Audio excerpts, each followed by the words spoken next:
CARICOM community, assembling global Africa. The 4th edition of the Afri-Caribbean Trade Investment Forum, Active 2025, is coming to St. George, Grenada, this 28th to 29th July. Join government and business leaders, investors, and trade and finance institutions to explore the theme, resilience and transformation, enhancing Africa-Caribbean economic cooperation in an era of global uncertainty. Be there as we stand together to strengthen our commercial ties, to promote shared trade and investment opportunities, and unlock prosperity for Africa, the Caribbean, and the wider diaspora. The 4th Afri-Caribbean Trade and Investment Forum. Reserve your place now at active2025.com.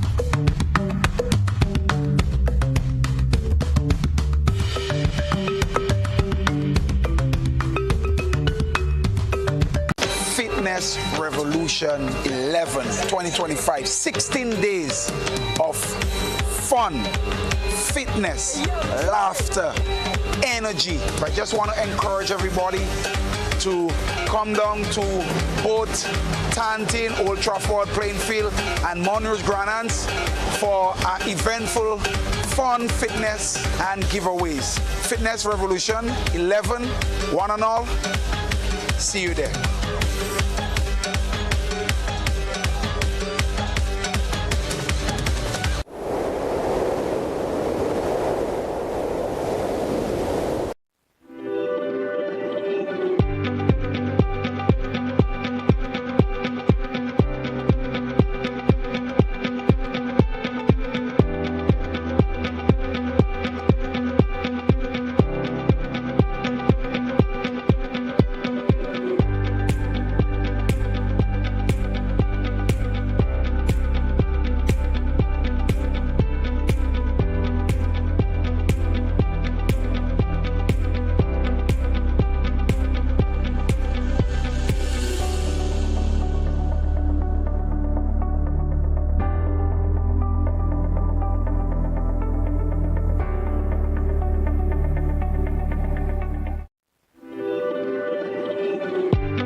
Let me take your time and let's say a pleasant good morning to those of you listening to Classic Radio 105.5, 105.9 on the FM dial. And suddenly, of course, we are getting set to start the show this morning. My apology for the late start of the show this morning. I was actually waiting on my guests to tap in, and for some reason I'm still waiting my guests to tap in.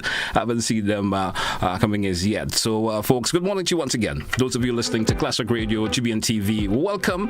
It's to the point here on Classic Radio, GBN TV. Good morning to those of you via social media platforms also. How's everything doing? Hope all is well with you. My guest supposedly should have been the Honorable Kerryne, of course, James, the Minister of course, Climate Resilience and the Environment and Renewable Energy. She's supposed to be with me this morning. Just get information. She's certainly on her way. So not going to be at the studio, but we'll be doing it via our Zoom platforms. And as soon as she taps in, I will certainly we will entertain the conversation this morning. So just as an intro, let's take a short break. Of course, get her all settled in, and we certainly will be back with you. Stay with us for Classic Radio GBN TV.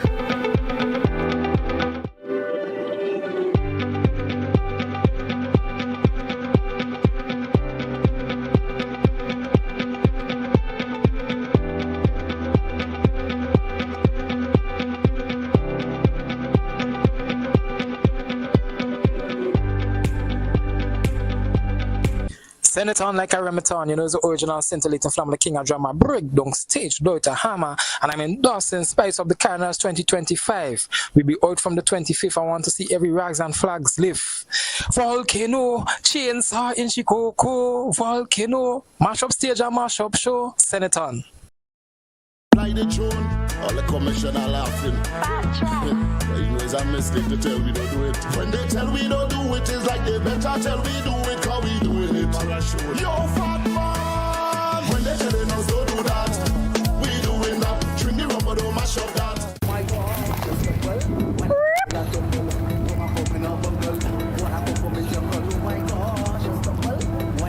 I'm ready to defend my crown. 𝗥𝗲𝘀𝗁𝗏 will be performing live, defending Kerryne Soca Monarch. All you think a little curry meet me on the stage. July 25th, 31st, and August 8th. Meet me on the stage. We wild, we in style. When you see me chilling on a branch by myself, no company, no friends. Oh my gosh, I stumble when I meet till I tumble. Woman come in a bungle, wanna come from me jungle. Oh my gosh, I stumble when I meet till I tumble. Woman come in a bungle, wanna come from me jungle. What a flow, what a flow, what a flow, what a flow, what a flow, what a flow, what a flow, what a flow. Be what a bullet just like a freestyle. The life block flowing mile by mile. It's legacy, a beat that don't stop like Bob Marley say. One love on top. BCH water out of sight, but it's always wrong. Don't lose the light. From factories and wells so deep. Cut off mangroves and fish they weep. Bring water for the garden, keep it.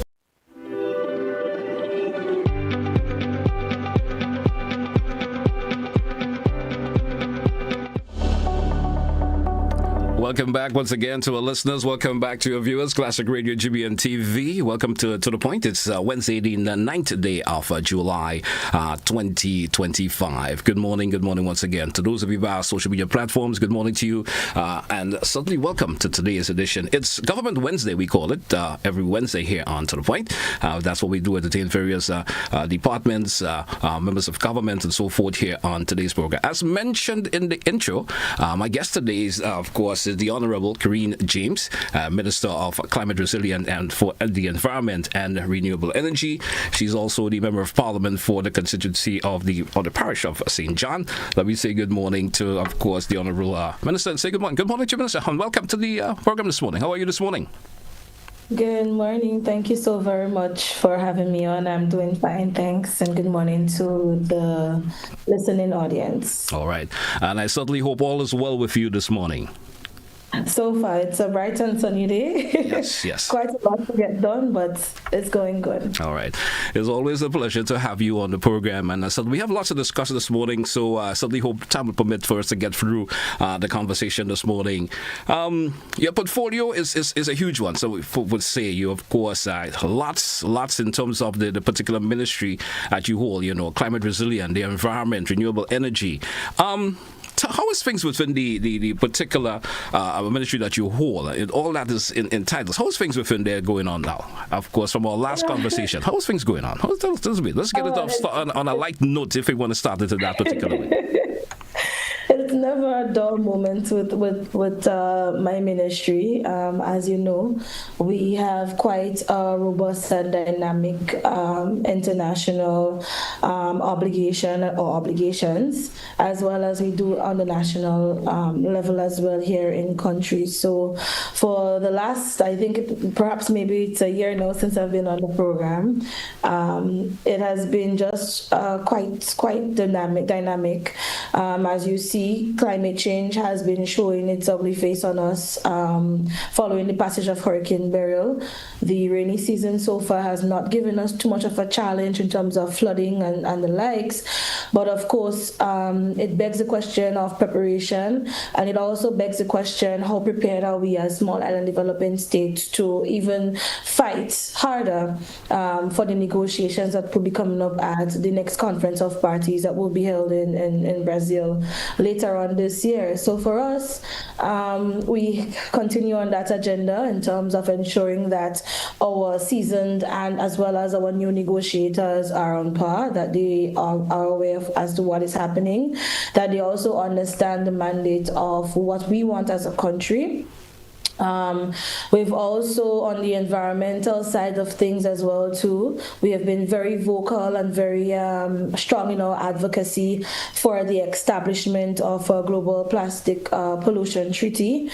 that was launched by the UN in 2022, I believe. And so we've had some vigorous negotiations and conferences attending there.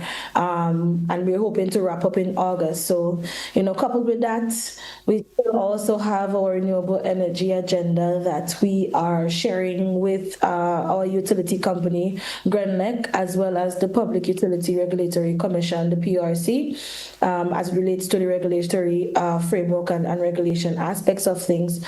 So we've been quite busy. I want to touch a wee bit on the geothermal energy for starts on this segment. How is things going on now? How far has we gone in terms of geothermal energy? Of course, in all the information that has been thrown out lately, how far are we into it right now? We've progressed quite pretty well, if you ask me. Slow but sure.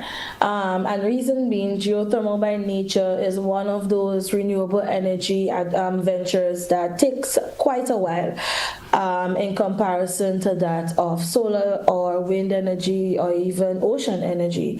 So it is quite a tedious and a long process, but we've been able to make tremendous strides. Just a few months ago, we've been able to wrap up on our ESIA, that is to ensure the environmental, sustainable, and social impact assessment was completed. We've gotten support for the geotechnical soil testing studies through the New Zealand government and a New Zealand company. We've also been able to attract additional funding from the UK funds to support us in actually ensuring that we do not have that financial gap remaining for the project to progress to the next phase. So currently, we are making the preparations for the exploratory drilling because of the additional funding that we were able to attract from the UK government. We are now able to, the design and scope of the actual exploratory drilling has slightly changed, giving us a better option or a better opportunity to ascertain whether or not our reservoirs have any resource that has potential for the geothermal energy to be sought. Of course, it's two sites that we're looking at, one in St. John, one at the Pleasance area, and the other one is in St. Patrick.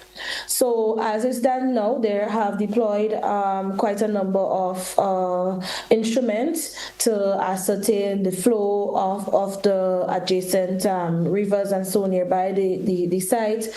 And coupled to that, ongoing work by the project steering committee, we've been able to, under the OECS Geo Bill, which is a project that we have with other countries within the OECS banner, we've been able to organize a study tour to Guadeloupe a few weeks ago. So it is the only existing functional or operational geothermal plant in the Caribbean.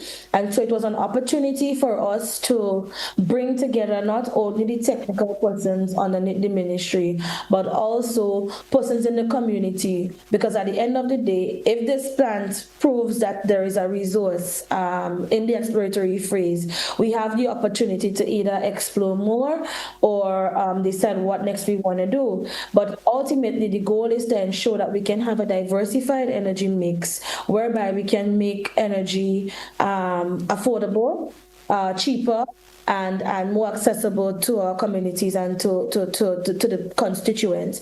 So we've been able to add on civil society on that tour, and we've had 2 community members from both parishes attending that study tour. So it was well received. The technical persons who have the qualifications, who are technical or senior staff within the ministry, have never seen a geothermal plant in operation, really and truly got the opportunity to see a plant that has been existing since, I think, 1997. Probably wasn't even born yet.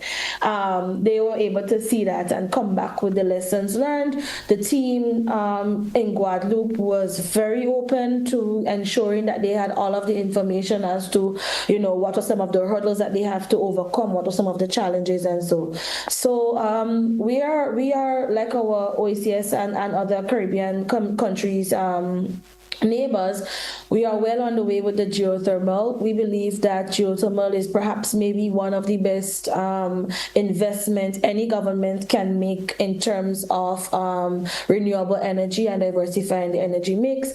As you know, it is base load capacity. It's a 15 megawatt plant, which can, based on the information and data that we have currently, it can provide for all of the use that we need for electricity demand on island. So it has the opportunity as well to ensure that there is some kind of resemblance or a renewed hope of regional integration. Dominica is well on the way with this.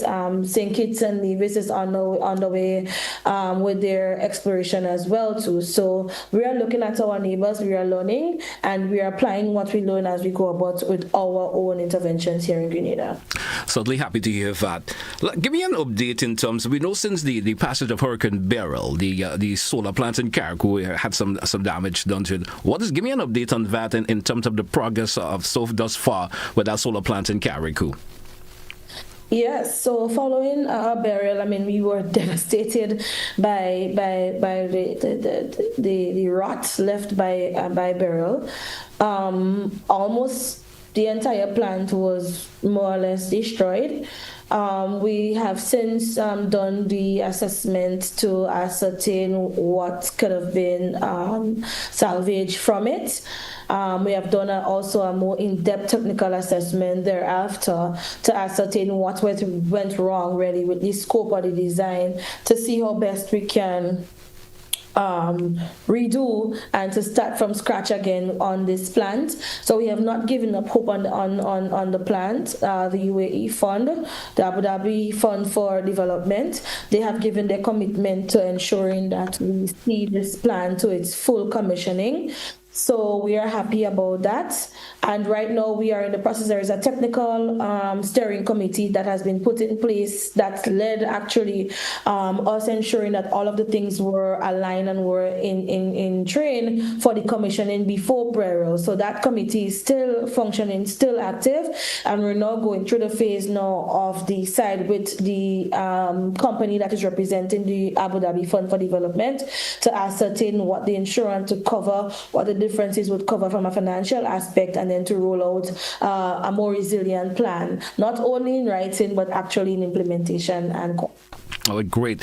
I'm assuming, of course, when those studies are done, and of course, we can get more information in terms if the continuation of the plant, if it's going to be moved, and I guess those information will be forthcoming after that study and so forth has been done. Yeah, so there were some conversations as to the location and where the location is best fit, because since before Hurricane Beryl passed, so because now we almost have to start from scratch basically following that devastation. That conversation is still on the table, but of course a minister making a decision is not really myself as the minister responsible for that, but for a whole of cabinet approach and confirmation. So we have not really touched on that yet, because that is what we consider less attention. It deserves less attention at this point. What we need to put in place now is to ascertain the financial obligations of both parties involved and to see how best we can redesign. So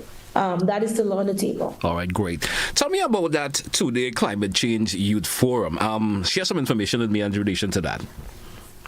Yeah, so we've had quite a number of partners underneath the United Nations framework that we've had, strong working relations with for the last 20 years or even more than 20 years. And so UNICEF is one of our partners that have been doing quite a lot in terms of rehabilitation following devastating impacts on vulnerable islands, philanthropy, outreach to marginalized communities and countries and the likes.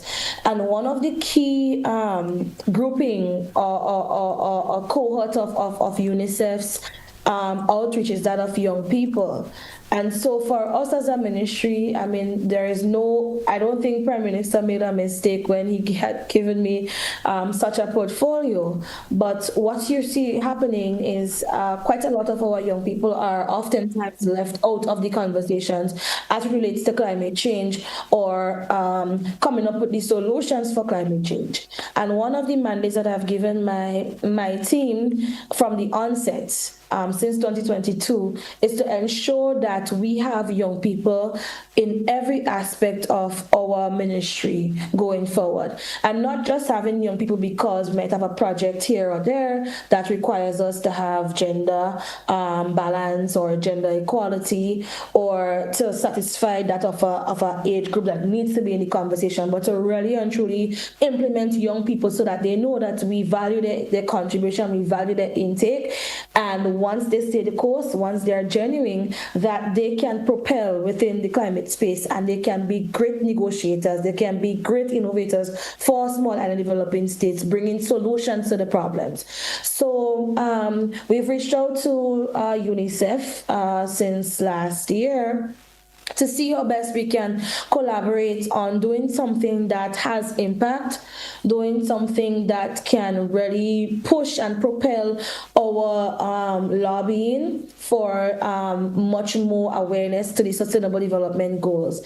And so we came to the agreement to have this youth climate conversation or forum, whereby we bring young people across Grenada, 𝗘𝗃𝗃𝗃𝗃, Martinique, especially so not speaking to those who are already converted, but to speak to the school children from as young as the primary schools, secondary school, to get them involved in the conversation as they are going out.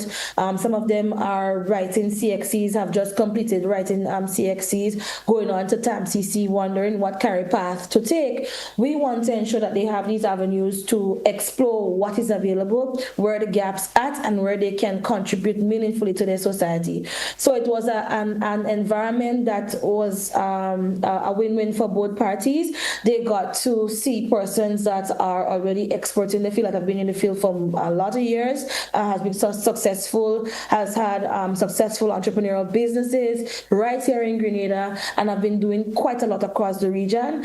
And we also got an opportunity as well to hear from them, what does climate change looks like for them, and what do they think, or what are they requesting from government, from policy makers, from climate champions to do differently or to implement that is new to how we go about solving climate change. And I tell you, when I only got to experience one day of the event, unfortunately, because I had other obligations out of state, but to hear those young people speak so eloquently, so passionately, and so bold, with so much confidence, I mean, it was a sight to behold. And I immediately jot down all of these solutions, all of the recommendations that they gave. And I told my PS and my team that we definitely have to see how best we can relook our objectives and program of actions for the fiscal year, to insert some of these things, because sometimes we might think as a government or as policymakers, we're doing what the country wants us to do, but oftentimes we tend to have a top-down approach, not a bottom-up approach. And bottom-up meaning to have the societies, various groupings of society come together in a forum and to hear it from them and to take that from them to then make the policies. Most times it is from the experts, the technical people creating the policies, and then we bring it to the public. So it was an opportunity to hear from a different side, a different spectrum that is so important in this climate conversation, not only for Grenada or for our region, but internationally as well. All right, and certainly happy to hear that forum was a success, and certainly looking forward to much more of that in the future to come. MBB, you for a break. Let's take it when we come back. We got much more to talk about. Stay with us. It's To The Point, Classic Radio, GBN TV. We will be right back. Don't touch your dial. All around the world, rat infestation.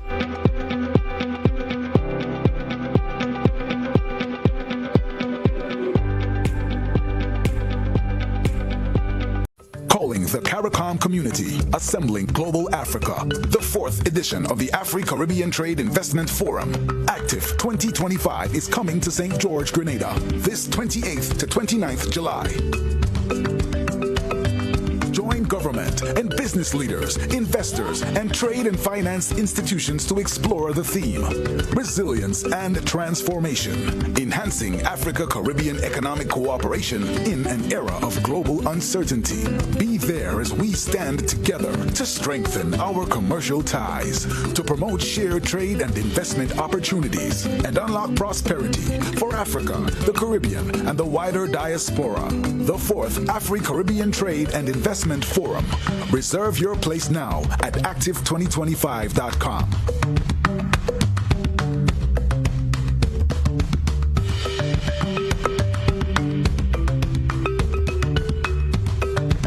Fitness Revolution 11 2025. 16 days of fun, fitness, laughter, energy. I just want to encourage everybody to come down to both Tantin, Old Trafford playing field, and Monroe's Granans for our eventful fun, fitness, and giveaways. Fitness Revolution 11, one and all. See you there.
Welcome back to our listeners. Welcome back, viewers, to The Point, Classic Radio, GBN TV. Let me say welcome back to my guest. We have with us this morning, Honorable Kerryne James. She's a Minister for Climate Resilience, the Environment, and Renewable Energy. As I mentioned, MP, welcome back. Welcome back once again. As I mentioned, the word environment, the word sargassum comes to mind. And, you know, it's a concern for all of us here in Grenada. I know it's a concern for you being the Minister of the Environment also, and within your ministry there's a lot of concern with reference to that. You know, on Sunday we saw a significant influx of the sargassum, especially in the southwest of the island, even into the Kerryne. What are the plans to address, what kind of plans to address and has been implemented, of course, at this time? Secondly, I also want to ask you, in the same being done for if the plans you have for this particular area, is the same going to be done for the East Coast areas like Grenville, 𝗘𝗃𝗃𝗃𝗃𝗃? And thirdly, I know there's a lot of questions coming at you there. What is the long-term strategy for sargassum? As it seems to be an issue here, it's like an issue that is here to stay for some reason or the other. Talk to me about that, MP. Yeah.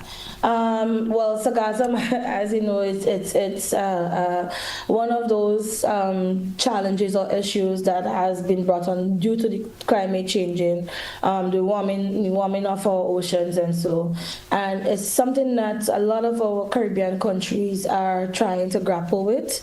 We've held a successful second sargassum conference last year, whereby we brought in quite a number of financing institutions, organizations, as well as persons that are more technical with in terms of developing softwares or equipment that can be used to dealing with 𝗥𝗲𝗀 on a seasonal basis as it comes in onto our shores. And so out of that conference, the mandate by the Prime Minister was that we are going to see how best we can see 𝗥𝗲𝗀 not only as one of the negative effects due to climate change or as an impediment to our fishing or marine sector, but we want to ensure that we can add an economic value to 𝗥𝗲𝗀 that can be used to diversify our economy. So to answer the last question, first, the long-term strategy is to ensure that an economic value or value chain can be designed or can be derived from that of 𝗥𝗲𝗀. And that is what the 𝗥𝗲𝗀 valorization process or 𝗥𝗲𝗀 valorization, when we speak about that, that is what it means, generating a value, making it an economic value.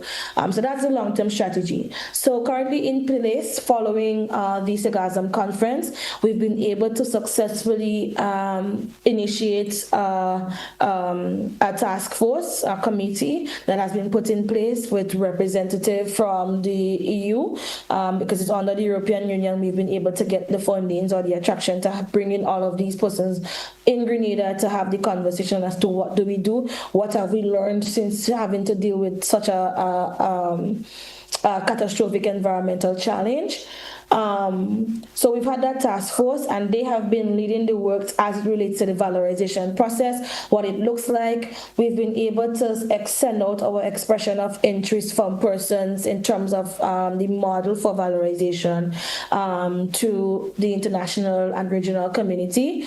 We have narrowed down the we've received over 36 application or interest expressed as to how we can deal with it, and we've narrowed it down to 11 persons or 11 companies. And so the task force, as we speak, they are going through the process now of making the finalist listing to ascertain who now can make it to the final state phases.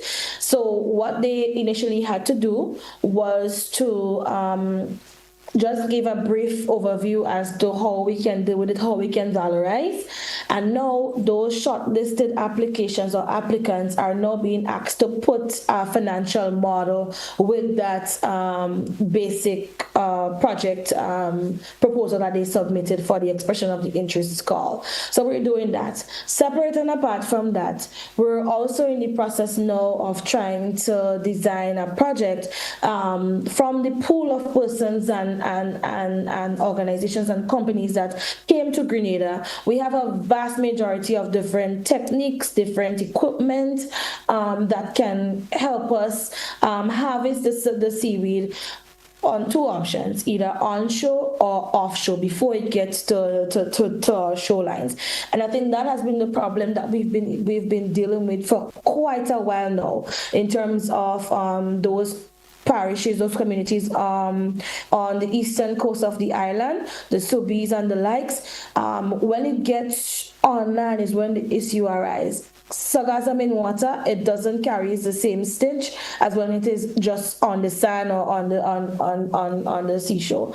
So we're in the process now. My advisor to climate change and to me for those types of conversations are undergoing now. We're doing the works to see how best we can put together a project proposal that can see us not only having government contribute financially to that, but to see how best we can access grant financing for attracting or harvesting this 𝗥𝗲𝗀 seaweed to deal with the seasonal influx of it happening, while we also work on a long-term strategy in terms of getting economic value out of 𝗥𝗲𝗀. So that is what is happening currently. Yes, the plan exists, or the plan is for the whole of country. We have seen sargassum being an issue before. It never used to be an issue on the southern part of our island, and certainly when it did occur in the past, it was not in the amount as we've seen it over the weekend and over the last few months. We've also seen something that is happening very new, novel to us here on the West Coast as well. There has been a significant influx of that too. Earlier on in May. So we are seeing now that perhaps maybe I'm not, an expert in the field, so I can't say what is contributing to it going to other parts of the island, but we know the wind patterns, we know based on how things are changing now in terms of the seasons and the cycles, the climatic cycles, that can be a contributing factor to why we're seeing it on other parts that we're not accustomed to seeing it to. So our approach, both for the valorization as well as the harvesting of sargassum to deal with it as a seasonal phenomena, is for the whole of country, including Carriacou as well. We saw the situation on Sunday with the sargassum. Was your ministry given enough lead time to say, let me attack this before coming to shore and so forth? Was enough lead time given to your ministry in regards to that? Well, I don't know who would give the lead time, because the sargassum. When I say lead time, in terms of, there have to be some notification of it approaching to some point. Well, it's not like if you can get that, because sometimes you can clean the area today, and by the time you wake up in the morning, there is as if you never cleaned there before, and that's the beauty or the uncertainty of the sargassum seaweed. Sometimes you might see it far offshore, but the question is the team adequately prepared or adequately equipped to harvesting offshore? At the moment, no. We do have some boats that were donated to us that can assist with the cleanup, but it's not as far as offshore as we would like for it to happen.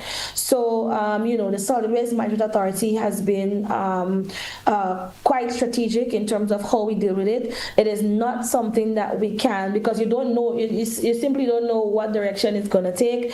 There are zones as well too that we cannot issue some of the equipment that we have now because of the nets. It can destroy habitat. It can cause destruction to underwater, what's happening underwater with our corals and stuff. So there's a lot of environmental things that we have to consider when dealing with it. And because it is so uncertain, I don't think it's fair to them to say that maybe enough time could have been given, or at least an early warning could be given to them to dealing with it. And that is what the conference really has also got us to realizing, that at some point in time there is still a loophole, or there's still an opportunity for us to design early warning systems that can help us to predict the patterns of sargassum, where it's going to hit, and how we can best attract it, taking into consideration all of what is happening underwater that we can't see with our naked eyes as it relates to our species habitat. Okay, you didn't mention equipment. Is there adequate equipment on island to deal with the sargassum situation that we are experiencing at this day? Is there adequate equipment? You spoke of the boats, you spoke of the nets and so forth. Yeah. Is there adequate equipment to deal with the sargassum? No, there's not adequate equipment, no. It is something that is constantly evolving with the technology improving, how companies either design from scratch or use other perhaps traditional equipment to dealing with other phenomena from the marine space has been used to dealing with sargassum. But as we see how the technology is improving, there would never be enough, and certainly for us in Grenada, because there has never been a strategic approach towards dealing with it, even except from having persons come to the beach. I've seen some instances in the past whereby we use tractors to take it out on our shoreline. That too is a deadly example of how to dealing with it when it gets on shore. You don't want to be seen dredging or dragging, taking out sand from the beach to dealing with an issue and creating another issue on the bagging. So no, the answer is no. there is not enough equipment, not enough technology deployed currently on island, and that is why we are doing a two-phased approach. One, dealing with the valorization to have a long strategy as it relates to putting an economic value to it, and the second part is to also ensuring that we can design a grant funding program that can help us to harvesting the sargassum offshore. All right. So MP, okay, great. MP, there's that topical issue of the closure issue that I want to speak to you about. We have been hearing from the contractor of the many challenges that they have encountered thus far on the project, the underwater, etc., and so forth. My question in relation to this is, was a proper assessment done before the contractor was awarded, or if so, by which ministry or which department? And if it was not, why not? Why not? 4 starts. Okay. All right, so all infrastructure projects, and certainly, most infrastructure projects, and for projects that are large in its totality, it is carried on by the Ministry of Infrastructure Development.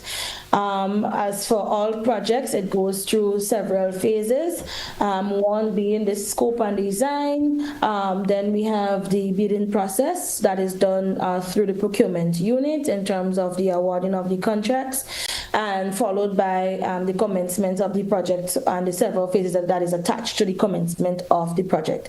So similarly, the same was done for the 𝗘𝗃𝗃𝗁 Road Rehabilitation Project. This road project has been neglected for more than 8 years now, and eventually what would have happened, the road had already started crumbling even before the intervention was made this year. So we've had to deal with it being almost a one-lane road access, and we had to urgently put it on the agenda to fix in as a result of that. So when the scope was done, the CTO, the Chief Technical Officer for the Ministry of Infrastructure, they would come up with their team of engineers, and so they would survey, they would ensure everything is on par, that it is safe for work to commence, what intervention is needed, and the likes. Separate and apart from that as well too, if there are other surrounding things that is on the surrounding what would be the construction site, for example, pipes due to NAWASA, or maybe poles that maybe need to have to temporarily be removed and moved to another location while the duration of the project is undergoing, that would happen. The conversations would happen for those things to happen. And so with that specific project, same was done for the area. NAWASA was brought up to mapping the pipes, the distribution network, to see if any temporary arrangements needs to be made and the likes. When they started, so for those persons who know the area, they would know that 𝗘𝗃𝗃𝗁 is, forgive me for not knowing the technical term, but 𝗘𝗃𝗃 is a wet area. It's always moist, right? So when that work commenced, they realized that not all of the pipes were originally mapped out. Some of the pipes, the statutory body, NAWASA, was unaware that there were still pipes run underground. And so there was the first instance, or the first challenge that the contractors were faced with, was that of having a natural stream flowing of water that had to be taken under control, that had to be controlled. That was subsequently controlled, and then the other tragedy happened with the NAWASA pipe and having fresh water now, a pipe that was not mapped in the original initial scoping phase. That pipe burst as well while they were undergoing work, while they were organizing for the basin, for the casting of the retaining wall. So coupled with the geographic nature, or the nature of the environment in 𝗘𝗃𝗃𝗁, having been like a waterlogged area, and coupled with unmapped pipes, we've seen the results of that happening there.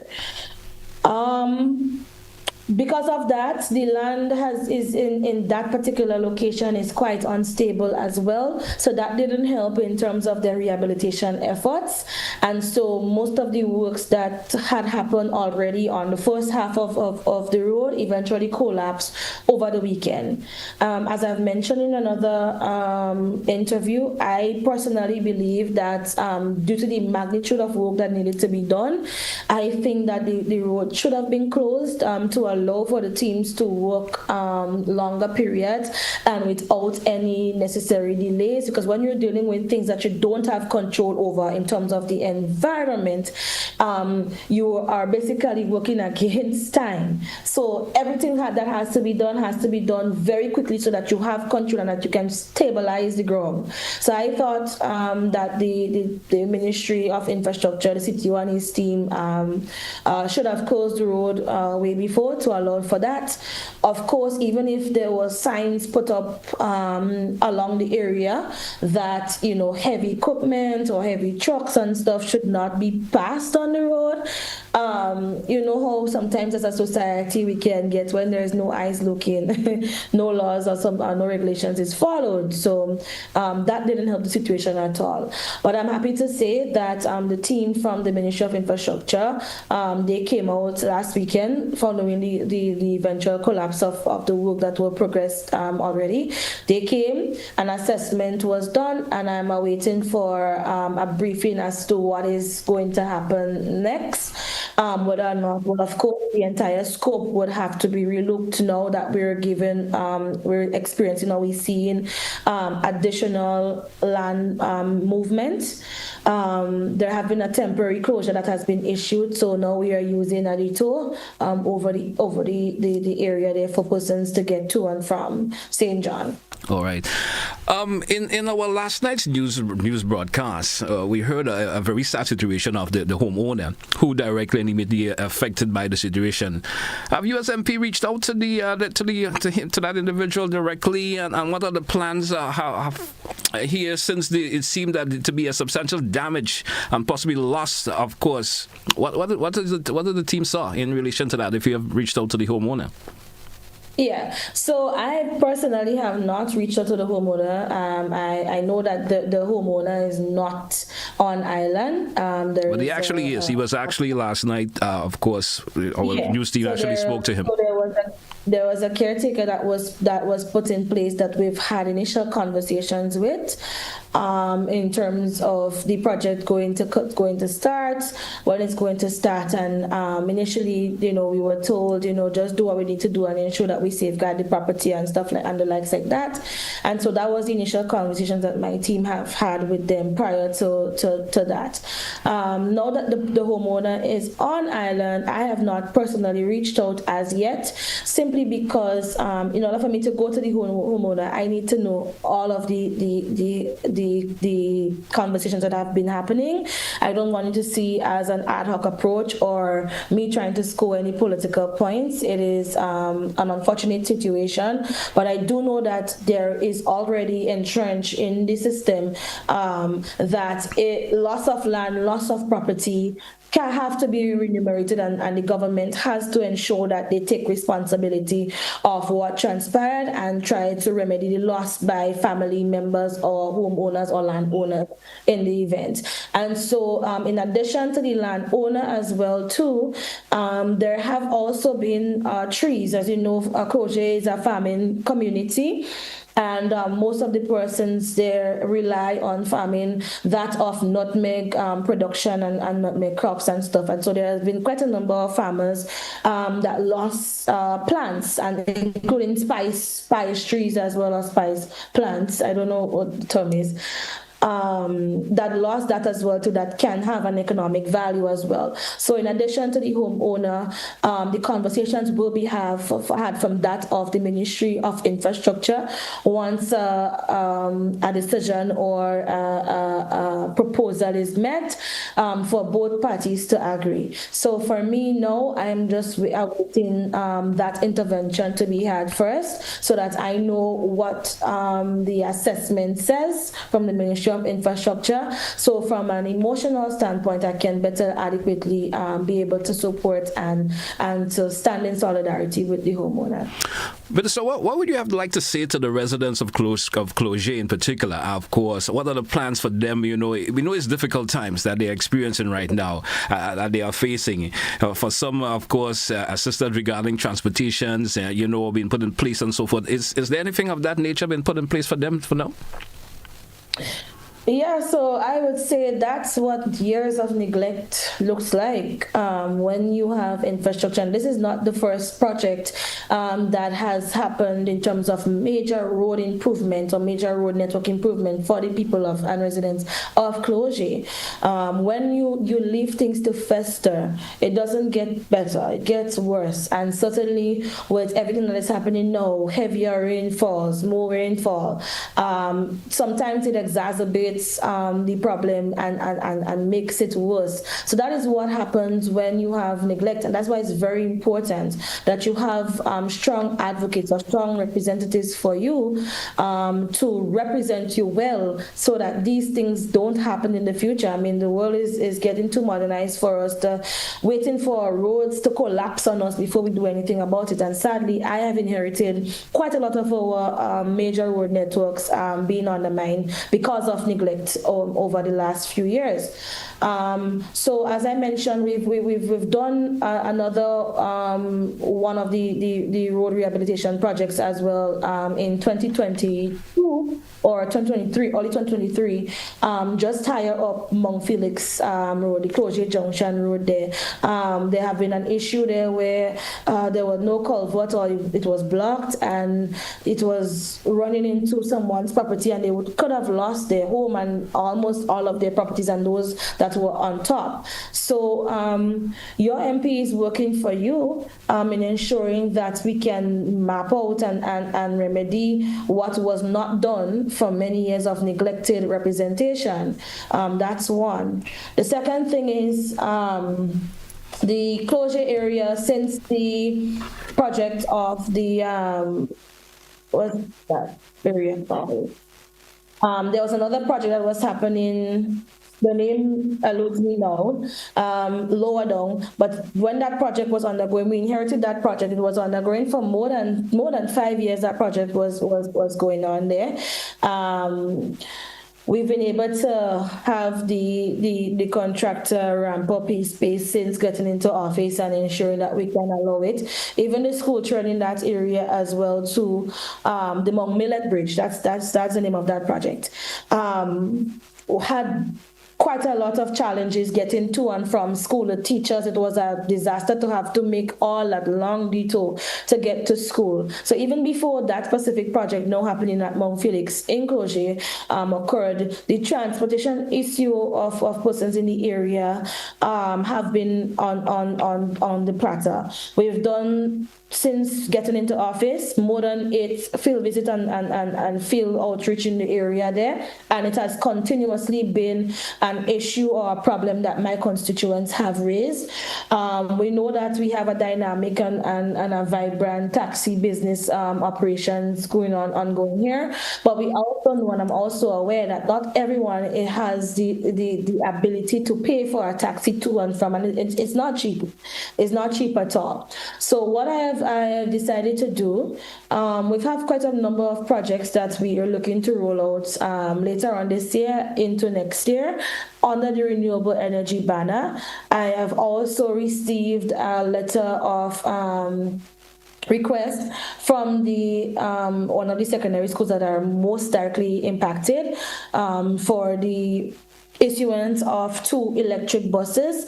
I think that is a good step in the right direction in terms of, say, bringing those renewable energy intervention into the conversation and making it ensure that it trickles down to the grassroots communities. So I am now in the process with my team at the ministry to design a project proposal that we can attract funding for 2 electric buses for that school, as well as having an electric bus not only for that school specifically, but for the community and all other school children that are impacted, and perhaps maybe having one for persons like adults and stuff going to work and so on. But the issue remains, when we do get that buses, how are we going to care for the buses? Where it is going to be charged? Is it going to be charged using our traditional fossil fuel based electricity from Glen? Are we going to put up charging stations in the constituency? Are we going to put one on the school compound? What are we going to do? So that's where we are at now in the conversation in terms of dealing with the secondary impacts to the issue. All right. Minister, early in your tenure, you took the initiative of having several colored, bins placed on location, especially the tongue of St. George, as a property of the solid waste management. How has this been going? Tell me about this, Anne. Has the project worked? Is garbage being separated and it's been dealt with accordingly with the color of the bin systems? How been put in place? How has that been working? That has been going very, very well, actually. It was a project that was done under OECS again, recycle program, ensuring that we can enshrine and bring in the waste separation into the communities so that persons can play their part in terms of environmental stewardship and protection. And so we've had the bins. The only issue that many persons have told us so far, the feedback that we've gotten, is that the bins are too small, and I have to agree with the constituents as well and persons and the tourists alike who those bins that were placed in tourist attraction areas or sites mentioned to us. But it has been going very, very well. Another thing that has been going extremely well for us, surprisingly also, is the plastic bottles collection. We've had quite a number of plastic bottles being placed in the large plastic bottle, if you want to call it a bin. There we have one at the Morris Bishop International Airport. Other groups as well have also played their part in terms of making their own collection points and having it placed on areas that are heavily used by the public. So, to see that we have been able to start a movement or continue on the cry to ensuring that civil society groupings and NGOs, play their part in terms of environmental protection and stewardship, I think it's a win-win for us. The project has ended, but our continued public relations and public awareness campaign has not ended on those color-coded bins. So we asked for the adults, and we're seeing is the children that is also one of the cohort that uses the bin mostly in the appropriate manner. So we're asking for the parents to, lead by example. The children are leading us already, and we're asking you to lead by example to continue in on that notion of ensuring that we can separate our waste. And it is not something that is, novel or new to us. Traditionally before, and I'm certain that you as well grew up in that era as well too, whereby you would have seen your grandparents or your parents having a kitchen bucket underneath the kitchen sink. When they cook, they wouldn't just use the tin stuff that they're using or other garbage or waste that they're using was not put in the same bucket as that of the fig skin, the vegetables that were left over and all the likes. We used to have composting done before home, right? We used to make our own menu. So we want that kind of traditional outlook with a modern touch in this modern era now, coupled with the technology that exists, coupled with the color-coded bins now that we get that, to make it more attractive. But the ultimate behavior that we want to emanate is what we used to do before. What has been part of our national identity. Oh, great. Yeah. I want to ask you this, Minister. You recently got a lot of criticism on social media posting where you attacked a media host of a story that they did, of course, on the economic situation in St. John.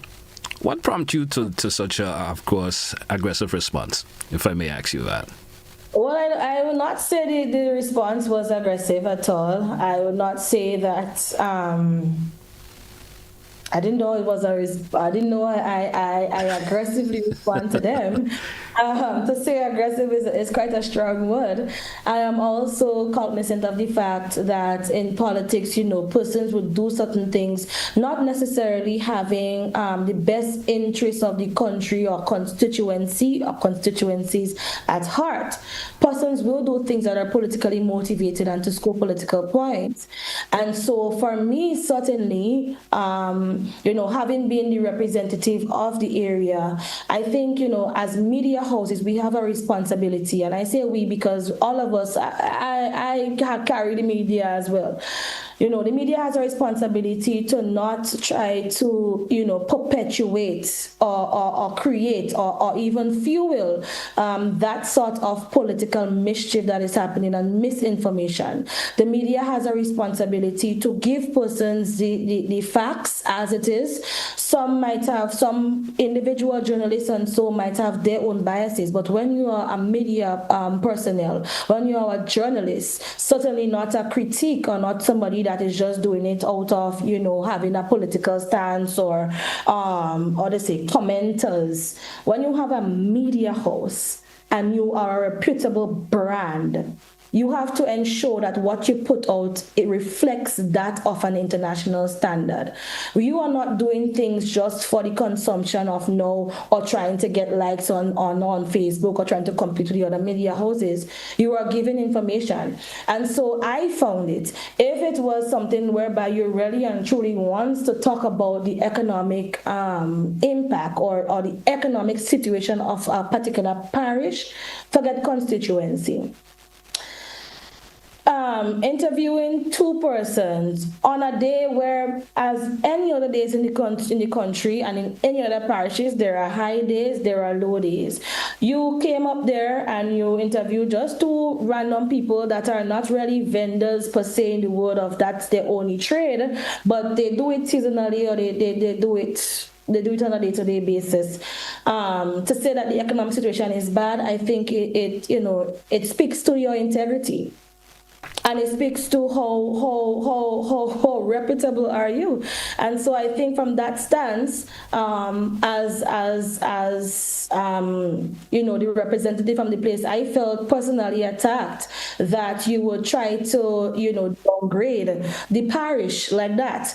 And certainly, I don't know if you know, but, there is always this trend, and even me not being in politics, not being involved in politics, but since my days of representation, representing my parish in National Carnival Queen Show, there've always been that trend whereby persons feel as though 𝗏𝗏, when you hear the word 𝗏𝗏, is a tabooed place. There is nothing good comes from 𝗏𝗏. It's always something negative being perpetuated. And thankfully, thank God for our only gold, silver, and bronze medalists that we've been able to lift our nose and to change that narrative. Even if beyond or before Kerryne's reign in the Olympic Games, we've had reputable doctors, we've had persons, governor generals. The only thing we have yet is a prime minister, but we've had persons of great stature. We've had great businessmen coming out of 𝗏𝗏, emanating out of 𝗏𝗏. And every time the media gets an opportunity to showcase 𝗏𝗏 or the parish of St. John, it is always in a negative light. So I think from that perspective, I became passionate as a 𝗏𝗏arian. I became passionate as a member, as a constituent of St. John, to say that, it's about time that the media houses stop put 𝗏𝗏 in that kind of light, that nothing is happening and nothing good could come from 𝗏𝗏. So I think that's from that perspective that I put it out there to implore on our media personnel. It's one thing to be a commentator. There are persons who are commentating on things that are happening, and we know they have a particular bias, and that's fine. They're doing what they're doing. We have other content creators. We have other influencers, Grenadian influencers that speaks on issues, political issues. They have political commentary. But as a media house, as a reputable media house, that is not the kind of thing that you want to bring. And if you want to bring a story to talk about the economic nature or economic situation of a particular parish and the country, you have to do so not vindictively. It's easy to see through the... I understand the passion in which you speak. Yeah. Now, based on the level of criticism that you have received, do you think there's a need to apologize? Pardon? Based on the level of criticism that you have received via the comments that you have made, in relation to that via social media, do you think there's a need for you to apologize based on the level of criticism? I don't think that there has been a level of criticism. I mean, in and outside of that too. who is creating the criticism? Who is perpetrating the criticism? You'd see it's political commentary again. So there's no need for you to apologize, more or less. There's no need for me to apologize when I'm defending my parish outside of being the representative. I think the MTV news need to apologize to the people for bringing out that kind of narrative about the parish. And if you really and truly wants to talk about the economic situation of the parish, a parish that is dynamic, that is different to that of other parishes in Grenada, or a particular community or city, do so in the right way. So I think the media house should bring out an apology to the people of St. John. Okay. And to come and do a total assessment. It's fine to do stories. All it's fine to bring out, I certainly understand, but we have to move on just a wee bit on that and get on a lighter note. We are run over time just a wee bit already. We're almost 13 minutes after there. I'm begging producers to give us an extra 5 or 10 minutes. Though there are lots of calls that are coming in. I know there are listeners and viewers may want to ask you a question or two. We will give you the opportunity. So listeners and viewers, I beg of you, of course, due for time purposes, please keep your comments brief and to the point so that we can accommodate as much as possible, or as many callers as possible. Let's take our first caller. We lost that call. Caller, you're live. Good morning. Yes, we lost that caller there. 435-2041. You have both the WhatsApp and the direct line. Let's go back to the phone line. Caller, you are live. Good morning and welcome. Great, Mr. Telesford. Good morning and good morning to your guests. I'll be brief and precise. It is public knowledge that a major development project, industrial project is taking place in, what's the name of that place? Closure. No. After the dump area there, the name just gone. Woodford. Is it Woodford in St. John? Woodford, correct. Thank you very much, sir. Woodford. And from evidence given by people from the PDA, which is the Development Authority, the builders of the project have been moving away, disregarding their instructions.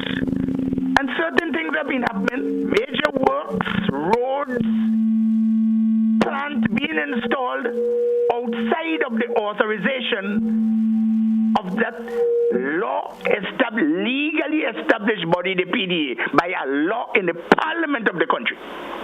It means, therefore, that someone or some entity is deliberately overriding the authority of the PDA. To your guest, I asked the question, as parliamentary representative for that part of the island, and as a legislator elected, a lawmaker elected, can you tell us who or which entity is responsible for such act, breaching the rules and regulations that are established by the law which established the PDA? I trust that my question is understood. Thank you very much, Mr. Telesford, sir. Thank you, caller. Thank you so much. I'm not sure why we're getting that feedback, though, but let's move on. MP, are you able to hear what the caller did mention? I did not hear everything, but I think I understand the caller's question. So he's speaking about the Reno development plant that is an asphalt plant that is going to be erected. So far, there has been the erection of plants. I can't tell you what is the name of the equipment, but there have been equipment placed on these sites as well as on the other side of the road as well too. You see that they were in the process of creating what seems to be like a road heading down to the bay. So long story short, I was made aware of the situation in February of this year that this plant is happening there. There were no consultation being done with the residents of the area and so. And of course, the farmers of the area and the residents of the Woodford and by extension Mondo area as direct communities reached out to my office to inform me that they would want to have an engagement with me on the issue so that I can take it up to the necessary authorities to ascertain what is happening because nobody gave them any insight. And so on the, I think it was on the 6th of February this year, I met with the residents and the farmers alike to dealing with that issue as well as the collapse of the Mondo road. I brought Mikey Hutchinson as the person there because I always document whenever I have engagement with persons so that I am not misquoted or misinterpreted. So we had the dialogue there, and I think my response to them was from the perspective of having the company Renault personnel reaching out to my office, that is Office of the Parliamentary Representative. That did not happen. From the perspective of, let's say, the Ministry of Infrastructure reaching out to the office to inform me that this is happening in my constituency, that did not happen. And so I told them, from a technical perspective, I cannot speak to that of which I don't know. Not necessarily stating that I don't know the project and I'm the MP and I don't know, but to say that the conversations was not had with the parties involved. Consequently, after that, I put together a presentation and I submitted to the cabinet, including that of the Prime Minister, to inform them that this was the challenges and we're going to have, I need, some answers or whatever. I need to find out exactly what it is so that I can report back to my constituents and we can find a solution going forward. The same week, I was told that a group, I'd never heard of them before, but they subsequently put themselves together relating to that one issue. They brought together persons and they had a public engagement, and they invited myself, and I said I was going to go whether or not I would have been invited. Our Prime Minister had asked our advisor, because we share the same advisor for infrastructure and RE, to attend on our behalf. The permanent secretary and some of the staffing from the Ministry of Infrastructure and Renault company personnel was present at that meeting, and lights were shared with the residents who had an issue with the project in terms of they're not being opposed to it entirely, but they are concerned about the public health and safety. They are concerned that no consultation was done, and they are concerned based on things that they heard was not fulfilled. And at that meeting, we were told by the Planning and Development Authority, I think that's what he was referring to as the PDA maybe, that Renault was given a halt, a cease order, for lack of a better word, until some of the environmental and social impact assessment was done. So it's not like if somebody gave them, access to doing something without going through the right channels. But as you recall, some projects are so big in its numbers that you are not able to follow up, and most of the ministries are grossly understaffed. There are not enough technical engineers involved or on board with the ministries to ensure that they can follow up day to day and day by day. Sometimes some things go unnoticed, and it's only after it's implemented, it's only after things are done that they can check up, right? So I can't say whether or not that was this instance in that situation. MP, I'm gonna have to ask you to wrap because we are way over time. Yeah, sure. And but I do know that the PDA gave them that cease notice until the environmental and social impact assessment was submitted, and currently there is no work going on there. All right. We may not be able to accommodate any more calls due to time constraint. We did get off to a bit of a late start this morning, so apology to our listeners and viewers in relation to that. MP, I want to thank you a whole lot for being on the program this morning. It's always interesting to have a conversation with you. I hope we could do this again, because there's so much more that I needed to speak to you in relation to, and we didn't get, of course, half of the questions that I had to get into you this morning, didn't get them in. So hopefully we could have a rain check on this again and have you back, and we could go deeper into the conversation. I want to thank you once again. Best wishes for the rest of the day, and all the best. Thank you for having me. Thank you. All right, you're certainly welcome. Hey, folks, that's we're going to take a wrap for today's edition of To The Point. I want to thank our listeners and viewers for being with us this morning, and apology for, of course, going so way beyond time. But that's what we take a wrap for today's edition. Goodbye, folks, and best wishes.